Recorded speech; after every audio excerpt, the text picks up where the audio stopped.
কত মরিচ, এই যে দেখো আমি তুলছি, এখানে না লোকজন নাই। এই আসবি না দিদি, ওই দে মাগো কি বড় বড় দুইটা দেখো, এই যে ওই ওরা ওইদিকে পাঠাই দে। এত সুন্দর সুন্দর মরিচ ধরে আছে গাছে, কি ভাল লাগতেছে দেখো। এই যে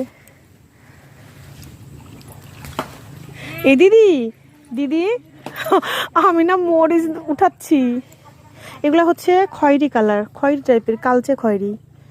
আর এগুলা হচ্ছে এই যে আমার দিদিরা কি করছে চলো দেখি।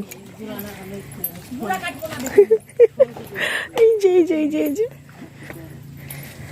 ও এখানে আবার ঢেঁড়স ধরছে, এই যে ঢেঁড়স। আবার এইদিকে দেখো, এই যে এটা টমেটো গাছ লাগানো হয়েছে, এইদিকেও দেখো উমা এই যে লাল মরিচও আছে। এই যে এগুলা বোধহয় বীজ করবে, ওই জন্য এগুলো উঠানো হয়নি। কি সুন্দর।